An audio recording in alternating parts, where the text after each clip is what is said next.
¿Cómo vas a sacar a uno? Mi nombre es Gonzalo, soy residente de 13 años, acá en el servicio.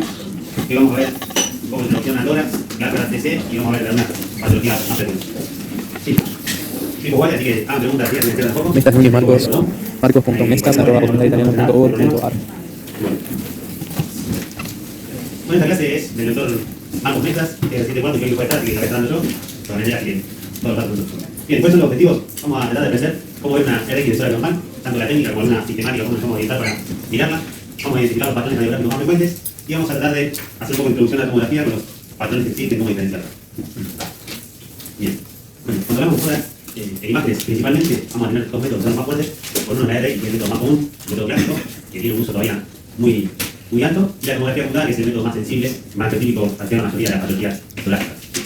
Bien, vamos a ver un poco de RX, que aunque parece simple, la verdad que es bastante complicado en el tórax. Acá tenemos un ejemplo de cómo nosotros cuando vemos placas de tórax vamos a estar viendo siluetas que se superponen. Entonces lo que podemos pensar que es algo muy malo, pueden ser dos cositas buenas que están superponiendo. Así que nada, eso es un poco como el principio de la placa, que vamos a tener muchas estructuras que van a estar superpuestas. Tenemos diferentes técnicas como para evaluar y para diferenciar las diferentes patologías, y a veces tiene indicaciones, por eso es un método inicial.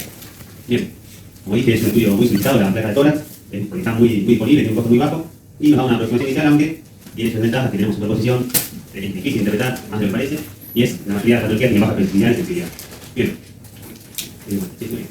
Bueno, cuando vemos una placa de tórax, ya con una noción básica, vamos a diferenciar 5 densidades, o sea, toda la estructura la vamos a poder mantener 5 densidades, y que las podemos ver representadas ahí. Tenemos lo más blanco, digamos, lo más radiopaco, que va a ser el metal, que tenemos la marquita. Esto es un artificio a una marca de metal. Después tenemos el calcio, que va a ser blanco, y en la tomografía tórax va a estar principalmente representado por todo lo que es la caja torácica. Tenemos el tejido de partes blandas, que se va a ver menos blanco, se llama colonizáceo, que principalmente lo vamos a estar limitando todo lo que es el negativo, que vamos a tener mucha superposición de estructuras, como vamos a ver más adelante. Tenemos la densidad grasa, que va a ser un poco más oscura, y la vamos a tener representado más que nada en el tejido celular subcutáneo. Y tenemos la densidad de aire, que va a ser bien negra, bien radiolúcida, y en el tórax va a ser importante porque va a estar representada por los dos campos pulmonares. Ahí tenemos las diferentes 5 densidades, que vamos a tener que ver todas las estructuras tórax. Bien. Bueno, esto con dos palabras de la técnica, de cómo hacer una buena técnica de una placa de tórax. Generalmente se hace el frente, se hace el posterior anterior. Hay que hacer una inspiración, vamos a tener que ver la penetración de la placa, que es una más técnica, para que vamos a ver bien todas las estructuras, y no tiene que estar rotada, porque puede dar una falsa imagen o pensar que algo normal es patológico. Esas son cuestiones propias de la técnica, que las voy a pasar un poco por alto, para que no sea tan largo. Y acá tenemos la diferencia de por qué se hace posterior anterior, que es una cuestión de inflamaciones del corazón y el detector de la placa, que si nosotros la hacemos antes o posterior, puede haber una modificación de las estructuras y pensar que hay una cardiomalacia, no la hay. Acá tenemos el mismo paciente hecho en una resección posterior anterior, y esta en anterior posterior, y vemos cómo está aumentada la silueta cardíaca. Hay que tenerlo en cuenta, porque puede crear una falsa imagen, pero son cuestiones por ahí más técnicas. Generalmente las placas en el borde superior te dicen si fueron tomadas con la técnica que fue tomada. Bueno, esto ya un poco sí más importante cuando vamos a ver una placa, de ver que esté bien inspirada, o sea, que tenga, que el paciente haya hecho una buena mecánica de inspiración para que la placa tenga mayor sensibilidad, ¿cierto? Para que veamos bien blanco, pero bien radiolúcido los campos pulmonares. Generalmente se dice que para que esté bien inspirada tenemos que contar alrededor de 10 arcos costales posteriores hasta el diafragma, o 6 arcos costales anteriores. Acá tenemos este esquema que nos marca los arcos costales posteriores, como se ven, y los arcos costales anteriores, que con la pinza blanca, que son un poquito más difíciles de ver, pero se pueden diferenciar y seguir. Acá tenemos arco posterior anterior, posterior anterior, posterior anterior. Ahí un poco más difícil, pero se pueden. Y ahora tenemos también como se ve en la sección de lateral. Y entonces es importante que esté posterior anterior, que esté bien inspirada. Acá hay una diferencia, un paciente que está bien inspirado y otro que no. A esto nos va a marcar porque por ahí podemos pensar que tiene una neumonía o algo, opacidades en los campos pulmonares exteriores, y en realidad es que es una placa que no tiene una buena inspiración y nos hace pensar en un diagnóstico correcto. Entonces es siempre importante que antes de pensar si es normal o patológica una placa, pensar que esté bien hecha. Entonces acá tenemos una bien hecha, podemos mostrar todos los espacios intercostales que hay, las llanas diafragma, 10 posteriores, y esta está mal hecha, parece que el pulmón está más chiquito. Una diferencia. Esto también como para que lo tengan en cuenta, porque puede pasar que una vez vean una placa, hay placas que se ven más blancas, otras que se ven más oscuras. Eso tiene que ver con la penetración que se da, con la radiación que se emite. Y generalmente se dice que lo ideal de una placa de tórax es que se tiene que ver por detrás del mediastino la columna. O sea, se tiene que ver la columna dorsal por detrás del mediastino y los vasos también detrás del corazón. Si nosotros no podemos ver nada detrás del corazón, dice que está un poco penetrado, o sea, faltó más dosis. Y si directamente no vemos el corazón y ya vemos la columna, es porque está muy penetrada, ya se pasó y tampoco nos va a servir. Bien, y lo otro que tenemos que ver, para también diferenciar algo normal de algo patológico, que esté bien centrada, eso principalmente se ve relacionando la apófisis espinosa con el borde extremo distal de las clavículas. Tiene que estar equidistante. Eso es por ahí la manera más correcta de darse cuenta. Ahí está el dibujito, apófisis espinosa, extremo distal de la clavícula, tiene que haber más o menos la misma distancia, está bien centrada. O sea, ya con eso no vamos a tener problemas. Y otra cosa que quiero mostrar es que siempre las cápsulas tienen que quedar lo más fuera posible del campo pulmonar para que no haya también una falsa imagen y pensemos que tiene una patología pulmonar y que las cápsulas de Entonces todas estas cuestiones que estoy mostrando, bastante técnicas, es para no ver una imagen en una placa de tórax y decir, tiene una patología. No, en realidad es que la técnica es incorrecta. Bien. Esta es una placa normal de tórax, de frente y perfil. Generalmente cuando evaluamos una placa de tórax es importante tener una sistemática, una manera de poder evaluarla, que sea siempre la misma, si quiere, de cada uno, pero que sea siempre la misma para no olvidarse de ninguna estructura. Generalmente se puede ir desde el continente al contenido y ver primero todo lo que es óseo, después ver mediastino, después ver los campos pulmonares, Y a su vez, los cálculos pulmonares hay zonas que se llaman zonas ocultas, como son los ápices para atrás del corazón, que eso hay que revisarlo por ahí con mayor detalle. Pero bueno, la sistemática, lo que se dice es buscar uno que uno se sienta cómodo, pero repetirla siempre para no olvidarse nada. Entonces, esto es bien normal. Acá tenemos los campos pulmonares, media fino, todo el contenido, y esto es una placa lateral o de perfil normal que podemos ver qué buscar en una placa lateral. Bien, una cuestión importante, ahí vale la pena remarcar, es los bordes diafinales, cuál es la estructura que van a generar la sombra en los bordes diafinales. Generalmente se dice que el lado derecho, que es este, es el lado venoso, y el lado izquierdo, el lado arterial. Acá vemos el anterior y ahora vemos la imagen ya marcada. El lado derecho, el borde diafinal, va a estar por vena cava superior, la aorta ascendente, la aurícula derecha y la vena cava inferior. Estas van a ser las estructuras que tienen los bordes, por la cuestión de la exposición anatómica. Y el lado izquierdo vamos a tener los tres de arco, que primero está encallado de la aorta, la arteria pulmonar y el ventrículo izquierdo. Este es el que se llama el lado arterial. Es importante recordar porque después, con diferentes patologías, van a alterarnos por ahí la convexidad de las diferentes sombras y bueno, hay que tenerlo en cuenta y recordarnos, ¿no?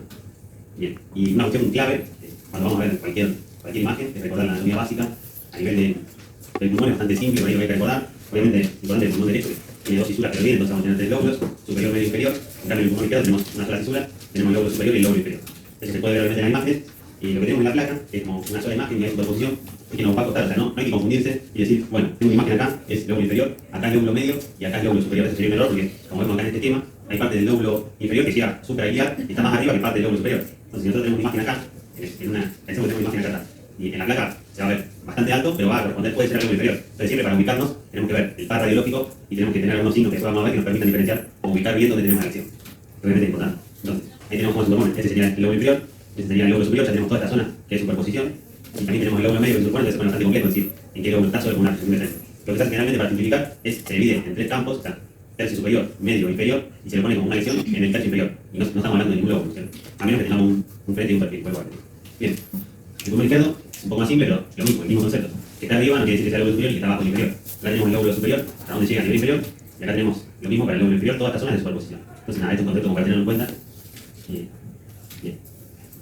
Entonces, un poco siempre la ayuda del par radiológico del perfil, que generalmente, o sea, uno ve que generalmente cada vez se pide menos, se pide todo el frente, no tiene mucha utilidad, la verdad, aunque es un poco más difícil de interpretar. Acá tenemos los tres lóbulos en una placa de perfil, tanto derecho como izquierdo, 1, 3 y 2. Y para tener en cuenta algunas cuestiones rápidas de lo que es la placa lateral, sirve principalmente, como ya le habían comentado, para localizar dónde está una lesión, el par radiológico. Hay algo que se llama progresión de las vértebras, es que va de blanco a negro, porque en la zona superior el brazo tiene que atravesar mucha más estructura, entonces generalmente tiene menos fuerza o menos potencia, por eso se va a ver más blanco. En cambio, las vértebras de abajo ahí solamente tienen que atravesar el pulmón, los rayos, entonces van a tener más fuerza, se va a ver más blanco. Esto es importante porque cuando uno pierde esta progresión y ve algo más blanco, o sea, ve más blanco, las vértebras inferiores y las superiores, puede haber casi una neumonía o algo ahí que esté molestando en los lóbulos inferiores. Entonces, eso para tenerlo en cuenta. También tenemos diferentes espacios claros, como el espacio claro retro-esternal, el reto cardíaco, que siempre tiene que estar libre, si están ocupados, hay una patología. Así que son cuestiones para ahí para tener en cuenta a la hora de evaluar y obviamente buscando una patología. Bien, ahí están marcados los espacios claros. Bien, bueno, esto ya es un poco más de la patología. Cuando nosotros estamos evaluando una placa de tórax, generalmente vamos a tener dos patrones de afectación. Uno es una afectación más alveolar, que va a tener que ver, ya tenemos los anteriores terminales, los alveolos. Cuando hay ocupación de los alveolos, vamos a tener un patrón alveolar que se va a ver una determinada característica. Acá vemos la imagen representada de cuando están llenos de alveolos, que era justamente lo que decía la ocupación alveolar. Y por el otro lado, vamos a tener un patrón intersticial que va a ser cuando esté no afectado el alveolo, sino intersticio, pero es como el esqueleto que va a proteger y va a estar recubriendo todas las estructuras del aparato respiratorio. Entonces, hay muchas patologías que pueden generar afectación intersticial, que hay una gran variedad, las intersticialías son las más frecuentes, y nos van a dar un patrón distinto que lo podemos diferenciar por la placa. Entonces, tenemos esto es normal, el patrón alveolar que va a llenar el alveolo, y el patrón intersticial va a estar afectado todo el esqueleto que va a recubrir al aparato respiratorio, y lo vamos a ver de diferente manera, que ya lo vemos. Bien, entonces acá tenemos una imagen normal, este es el superior del lóbulo superior. Esto que se va acá como sucio es la vasculatura, se está segmentando, es normal. Nosotros generalmente cuando queremos evaluar alguna patología comenzamos por el ángulo esofrénico, porque es bien periférico, y no tenemos vasculatura, entonces si hay algo que lo ocupa o no está bien negro, bien radiolúcido, quiere decir que es por algo patológico. Si tenemos algo más central, puede ser que nos confundamos, que sea lirio o que sean los vasos que están segmentando, que es un poco más complejo, pero a nivel periférico no hay duda, si esto no está libre, algo hay, alguna patología hay y lo tenemos que ver con atención. Acá tenemos un ejemplo de una afectación alveolar, o sea, hay ocupación del alveolo. Típicamente, el ejemplo más clásico es una neumonía, que va a ocupar por secreciones pus, inflamación todos los alveolos. Este sería un bloque neumónico en el campo superior derecho.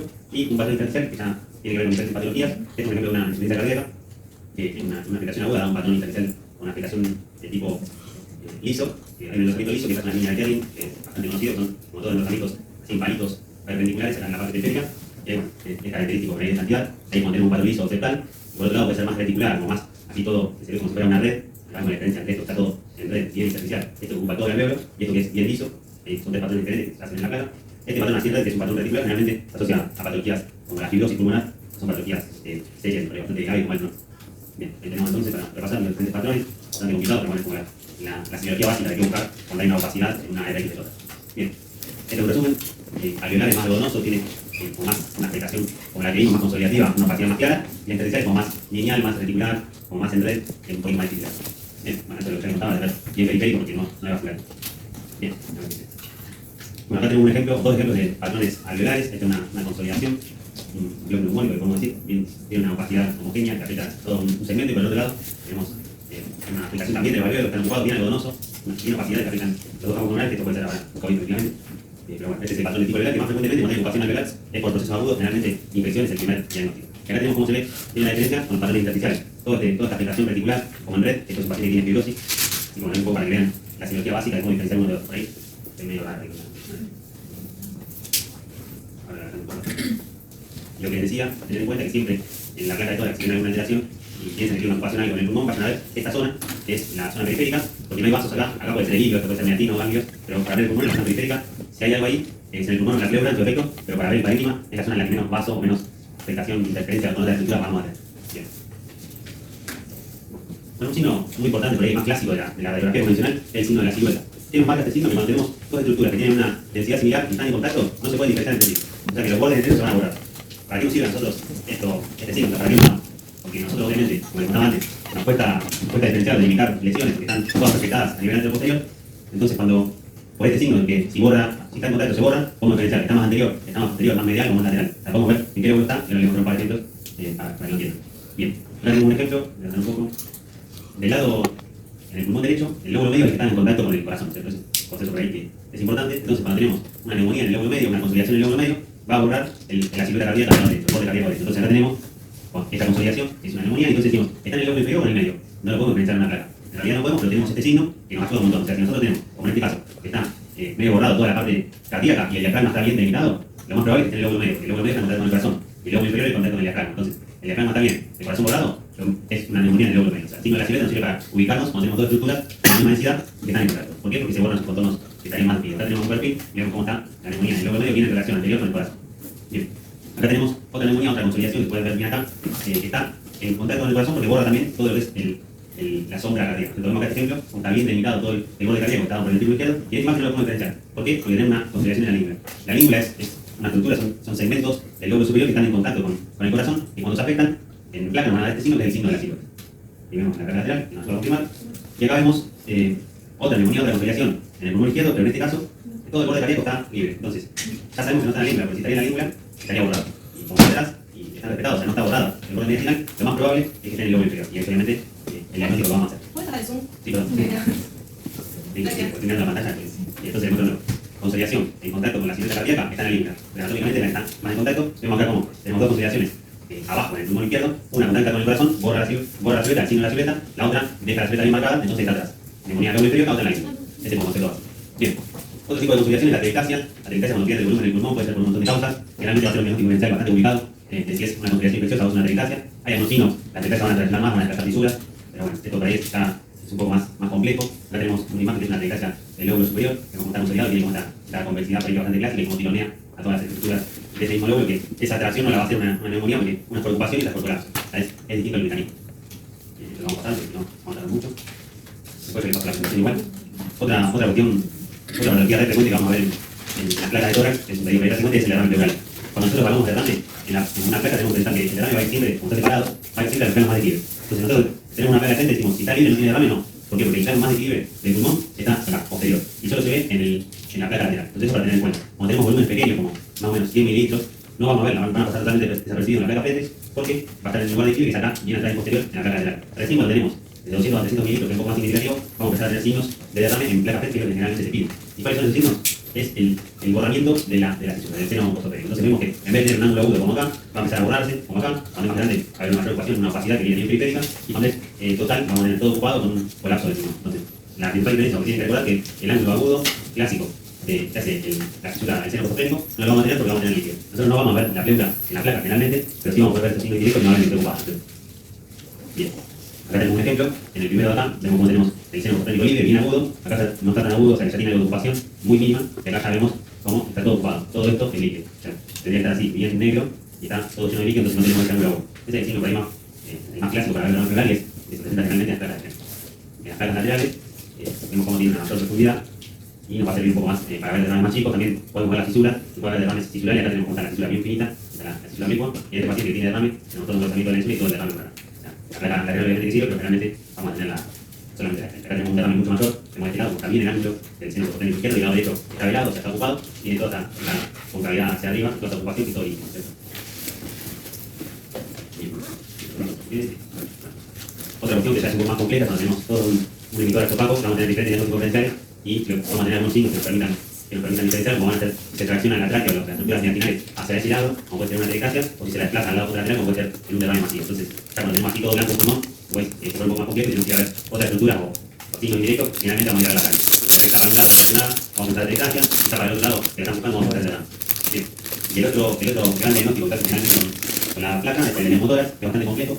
Los neumotórax pueden ser primarios, pueden ser por traumas, diarrogénicos, un montón de causas.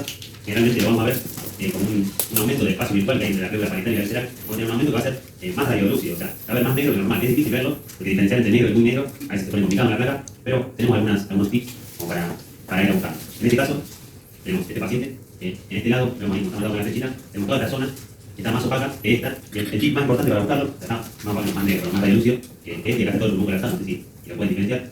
El tip generalmente que se dice es un clásico para ir a buscar neumotórax, que es que nosotros en el pulmón generalmente vamos a tener trama vascular que se va a ir bifurcando, se va haciendo cada vez más pequeña, y obviamente si tenemos neumotórax no va a haber pulmón porque vamos a estar en el espacio pleural y vamos a perder esa trama vascular. Entonces acá tenemos trama vascular y acá no. Esa sería la diferencia. Está difícil de ver ahí en la pantalla, lo voy a poner un poco más grande para que puedan diferenciar.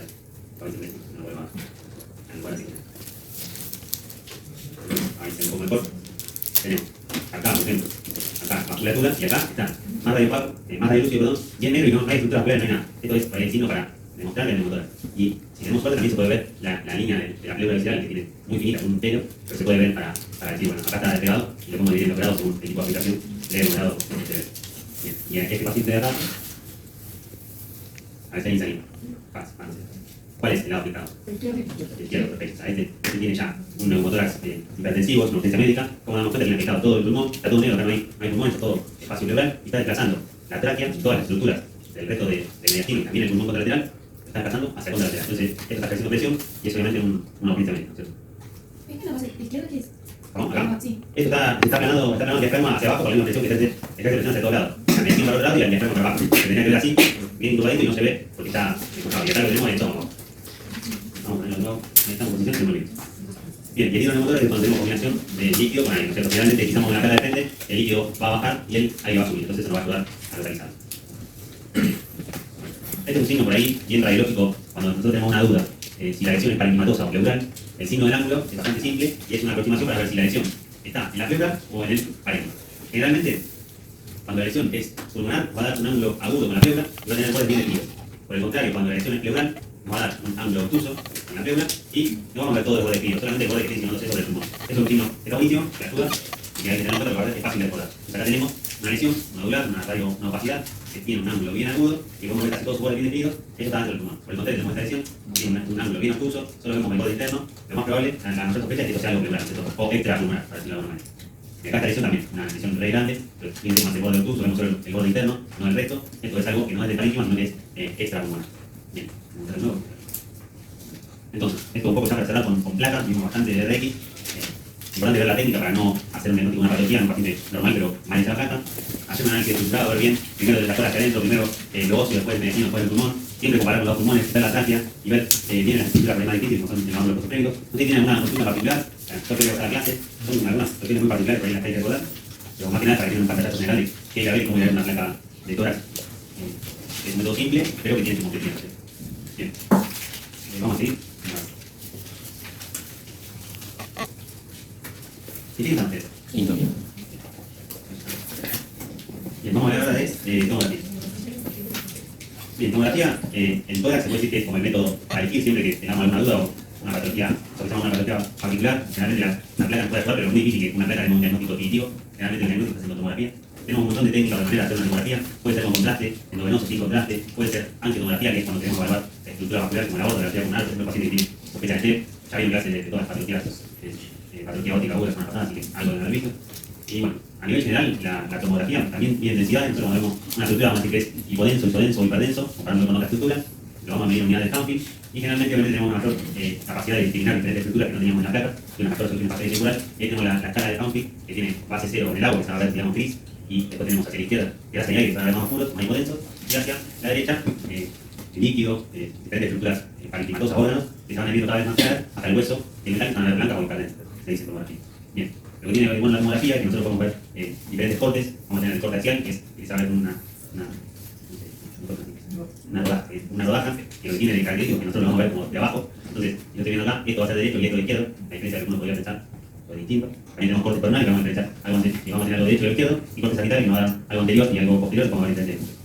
Otra cosa importante de la tomografía que nos permite ir modificando las ventanas para explorar diferentes estructuras. En un momento muy importante porque nosotros vamos a ver con una ventana que es la parte blanda, todo lo que hay negativa, que va a ver así, que es el clásico, digamos, de cómo ver la tomografía. Con la ventana pulmonar vamos a ver el parénquima pulmonar, en la mejor manera de evaluarlo. Y la ventana ósea nos va a permitir diferenciar todas las estructuras de la pared torácica. Bien. Ahí un poco les marco cómo se ve cada estructura básica, las diferentes densidades que podemos tener. Hicimos más blanco el hueso, parece bien hiperdenso, está marcado todo acá. Un poco más gris el músculo, los tejidos vasculares, generalmente el mediastino, que son todos grises. Tenemos la grasa que se va a ver negrita, bastante hipodensa, ahí vemos todo el tejido solar subcutáneo. Y el parénquima pulmonar, que vamos a ver la parte bien negro, pero nosotros lo vamos a ver con la ventana de parénquima, que es la que habíamos visto antes, es la que va a permitir mejor evaluar. Bueno, esto recuerden, esto es derecho, esto es izquierdo, por la izquierda. Bien. Acá tenemos diferentes tipos de estudio, puede haber estudios sin contraste, con contraste, que nos vamos a contar que está pintadita acá la aorta y acá no, que nos va a permitir tener algún real si diferenciar estructura vascularizada, otras que no. Y este estudio especial que es un angioparatet, que para ver la arteria pulmonar, escuchar el tromboembolismo, que se hace un tipo particular que pinta la arteria pulmonar. Entonces, con un mismo método tenemos diferentes estudios para hacer y diferentes estructuras para evaluar. Esto es lo completo de la tomografía.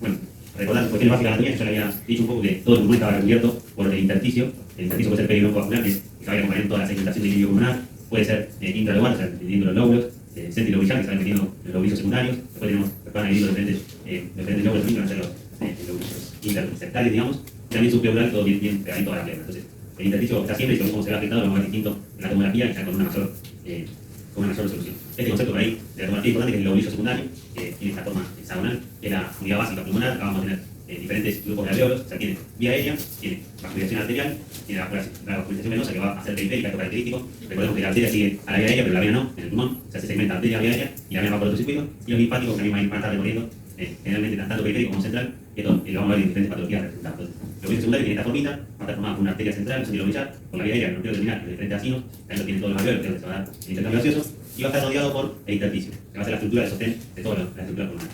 Entonces, en cómo podemos ver el lobulillo secundario, me parece súper chiquito si se puede ver, pero generalmente cuando se ve es porque hay alguna patología, que va a estar generando una afectación de alguna de estas estructuras, ahí lo vamos a ver. Bien.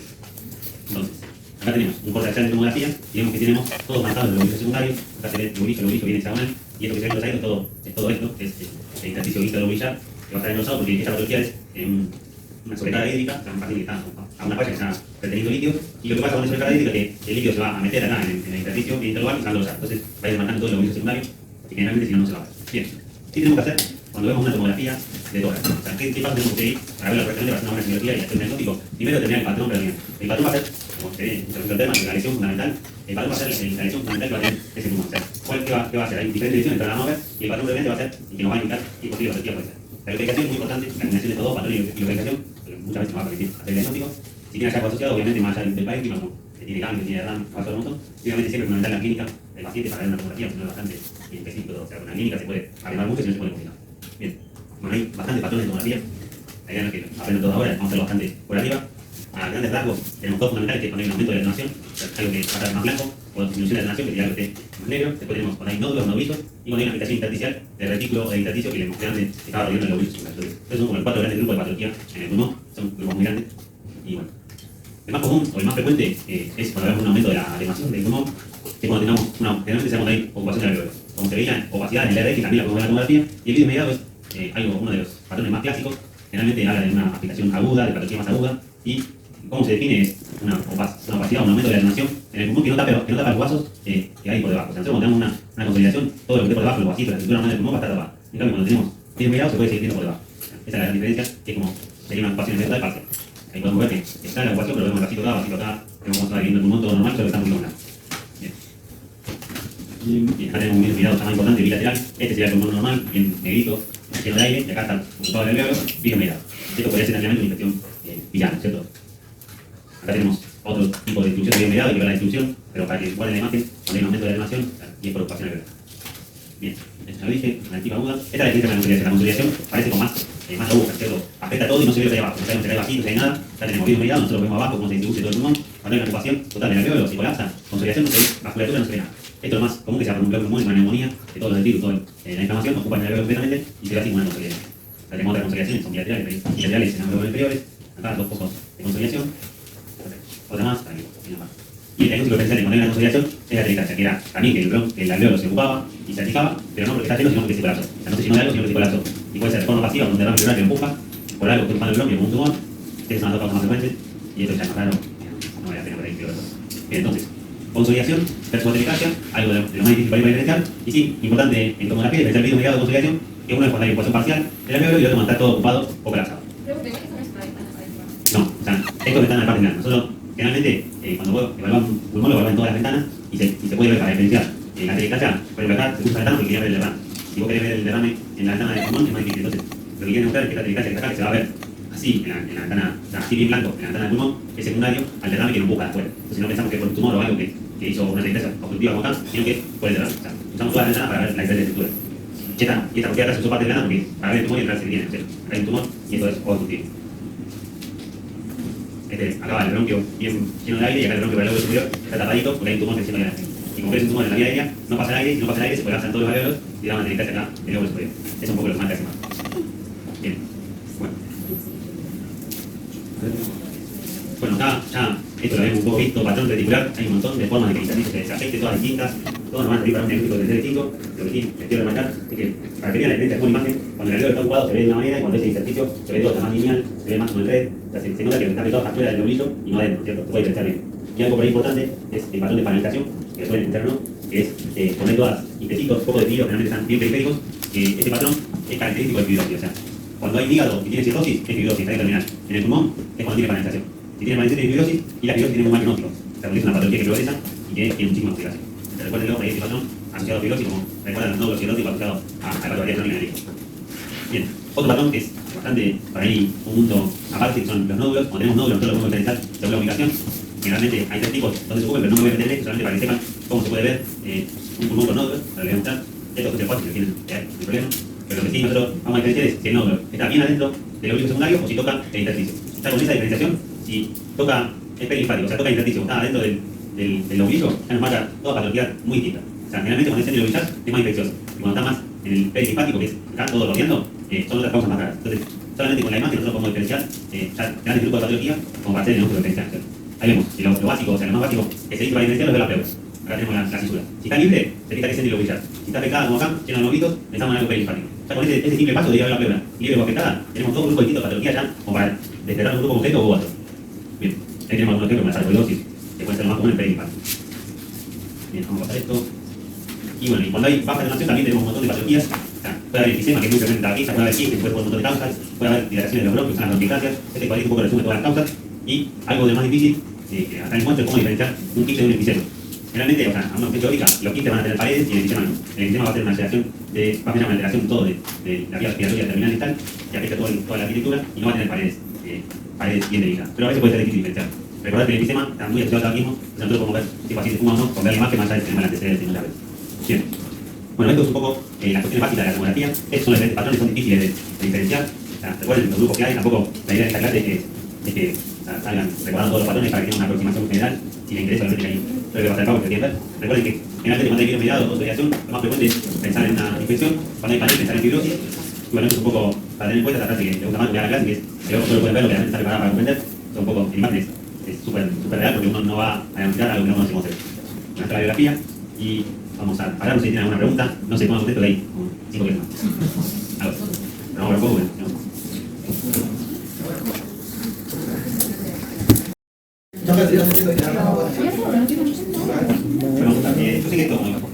Nódulo pulmonar solitario, Gonzalo.dulcich@petalitaliano.com.ar.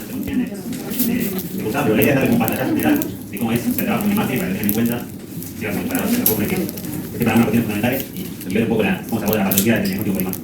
Ahora vamos a hablar de algunas patologías más puntuales. La primera es el nódulo pulmonar solitario, que es una entidad bastante frecuente, que es importante en todas porque vamos a estar hablando de causas súper benignas, como puede ser una secuela de una infección o un tumor de pulmón.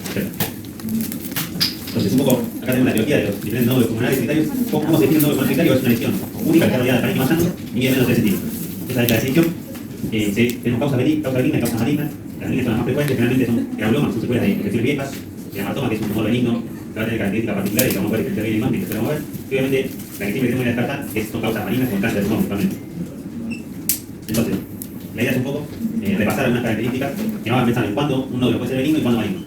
Siempre la imagen se evalúa en un contexto de un paciente. Si tenemos un paciente que está vaquista, que tiene un antecedente de un tumor, un paciente mayor de 45 50 años, ya puede entrar en un grupo de alto riesgo, o sea que tiene mayor probabilidad de tener un cáncer de pulmón. Y eso va a ser un factor a tener en cuenta. Bien, entonces, la idea de esta clase, bastante rápida, vamos a hacer, es ver cuáles son las características que nos permiten diferenciar un nódulo benigno de uno maligno. Entonces, vamos a ver todas estas características, la densidad, los márgenes, si tienen unas calificaciones, el tamaño y el crecimiento, y en función de todo eso, nosotros podemos obviamente sumarlas y decir después en el informe, me parece que tiene un benigno, me parece que maligno. Hay que biopsiarlo, hay que hacer un PET, hay que sacarlo, o no hay que hacer más estudio porque toda la radiación que lo que puede hacer es eso. Bien, vamos a decirlo, ¿verdad? Bien, el gran grupo, los grandes grupos que hay que diferenciar son los nódulos sólidos versus los subsólidos. ¿Cuál es la diferencia? Los sólidos van a ser bien blancos, van a ser con la consolidación pero chiquitas. Van a ocupar y no se va a ver nada a través de los radares ni nada. El subsólido va a ser de bien mediado. Y a su vez se divide puro y mixto, después vamos a ver después cómo es la clasificación, así que vamos a ver bien más. Lo importante es que uno piensa sólido, tiene más chance de ser malo, pero no. Los nódulos subsólidos son bastante característicos, que hasta un 40% terminan siendo adenocarcinoma pulmonar. Entonces, a tener en cuenta, porque por ahí muchas veces pasan por estas elecciones, se piensa que es infeccioso, como todo bien mediado, y termina siendo un tumor que después crece cuando se lo descubre en su cola. Bien.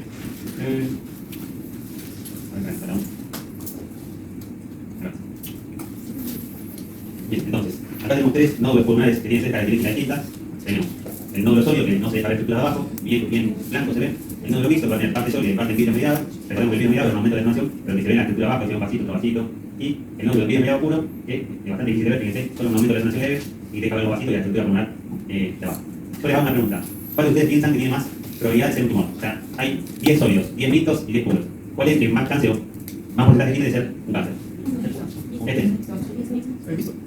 Bien, a ver. Mixto, puro, sólido, ¿hay votan? Levanta la mano, ¿se afuera? ¿Puro? ¿Ahí? Bien. ¿Mixto? Bueno, los que más chance tienen son los mixtos, que tienen el componente sólido con el vidrio mediado. Generalmente, estos son adenocarcinomas. Y bueno, eso para esta. Bien. Como decimos, los nódulos subsólidos tienen alta chance de ser adenocarcinoma, pueden ser mixto puro. Generalmente, el problema es, como vimos anteriormente, con cualquier lesión de mediado, que lo más probable es que pueda ser una infección que se esté curando u otra cosa. Entonces, lo que se hace generalmente es, se ve esa lesión, se pide un control a un tiempo inicial, generalmente de 3 meses, y ahí se ve. Si no está más, perfecto, era una infección o otra cosa, queda resolvido. Si después de 3 meses sigue estando, o sea, una lesión subsólida persistente, tiene una alta chance de ser una lesión maligna y ser específicamente una adenocarcinoma. Bien.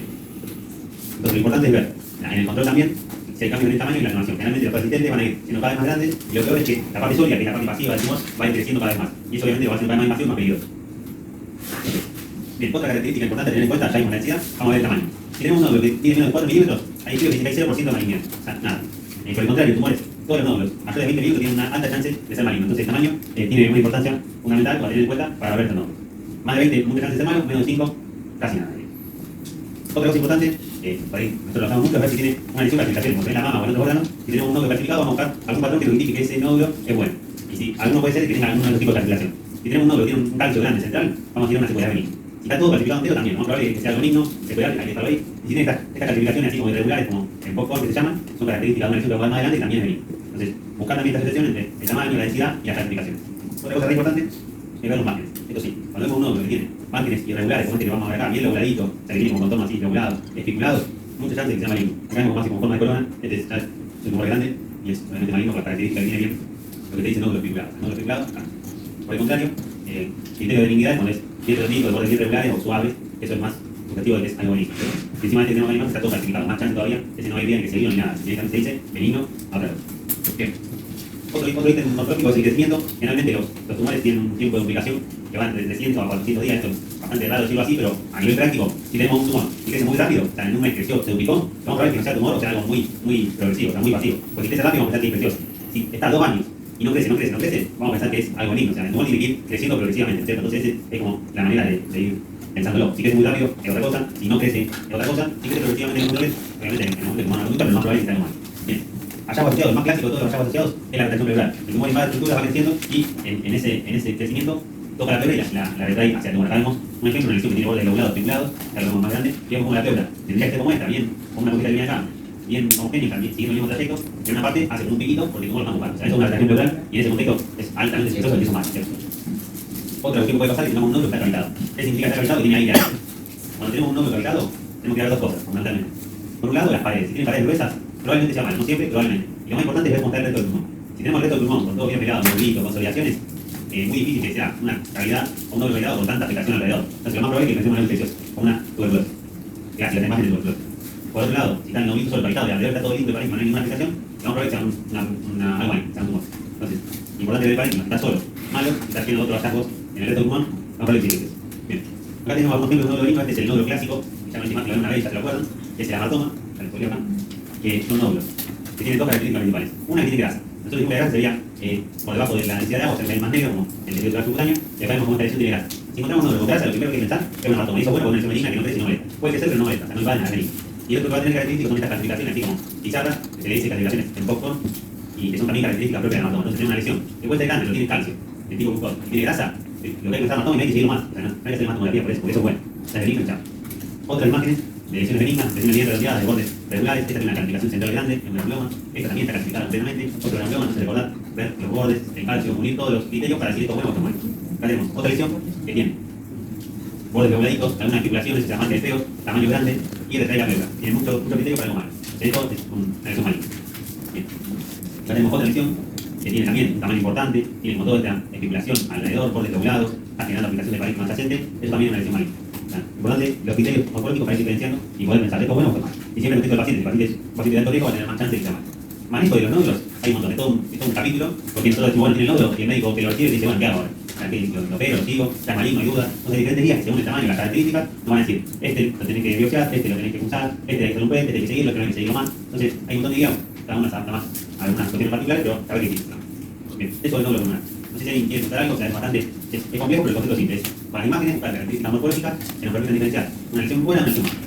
Otra pregunta. Sí. Cuando hablamos para diferenciar la disección por el tema aislado, ¿durar 3 meses mucho tiempo sin un tumor? En mi caso. Es que se puede esperar menos, pero generalmente cuando hay una lesión tumoral no va a tener un crecimiento tan rápido. O sea, tiene que ser algo muy maligno para decir, en un mes para el otro explotó. O sea, generalmente se puede esperar menos, si hay dudas, si hay muchas dudas de si hay algo malo, se puede ir directamente a acusar, se puede hacer un estudio más sofisticado como un PET para hacer una duda, pero el concepto si es algo dudoso, si es un nódulo de que mide 10 milímetros, que es un centímetro, un poco menos, bueno, lo seguimos 3 meses y vemos. O sea, no va a crecer tanto, o no debería, como para por 1, 2, 3 meses hacernos un cambio muy grande en la terapia. Y en infección sí, en 3 meses no va a seguir la infección.